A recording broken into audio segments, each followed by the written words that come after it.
think we remain cautiously optimistic. Like what you say, we start to see encouraging signs in terms of pockets of recovery. The broader PMI numbers is one that came out this morning. But if we were to look at the bottom-up signs that we are seeing, we are in the thick of the results season at the moment. And I would say that so far, the bulk of second quarter numbers, we are seeing a sequential recovery from first quarter, which was expectedly weak. But I think pretty encouraging in signs of recovery in terms of actual numbers that are coming through in the companies that we monitor.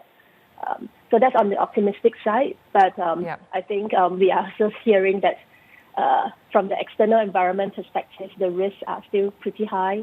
There's a lot of noises about U.S. China trade war, etc. So that is an ongoing volatility that we will have to deal with.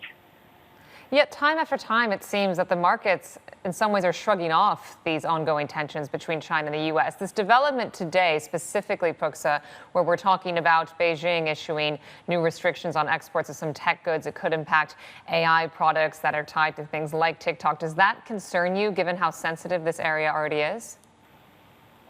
I think it's concerning, but I don't think it's a big surprise given how the direction of the various export restrictions between China and U.S. have been.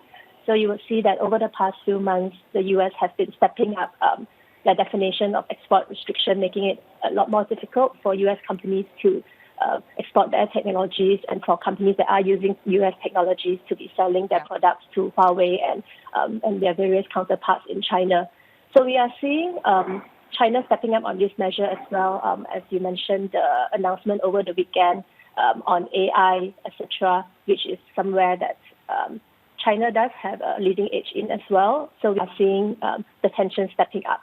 So we got to see how this is being monitored, and I think more importantly, how this is being implemented from both sides. Yet even though we are pretty much talking about a tech war now as opposed to the trade war that used to keep us fixated, we continue to see tech names among the strongest of the league here, both in the U.S. and in China, actually. So do you think perhaps some of these names in China are getting a little bit too frothy? Is it time to rotate out at all? Yeah, I think we got to break the segments down a bit. Certainly, you will see that over the past 2 weeks, those that have been very strong because of Huawei drive or the drive of Huawei to try to gain components before the restriction kicks in, that basically had some correction when the announcement was made. But there are, I think, pockets of very strong structural growth in China and in the U.S. as well. And we think from that perspective, the strong structural growth provides a longer level of visibility in the current environment. And therefore, from a valuation perspective, investors do pay up a bit more for the visibility, which is actually hard to come by in this environment. So I don't think we can generalize tech as a whole, but we got to be very selective in what we want to buy into. And there are some pockets of exuberance that we got to be careful.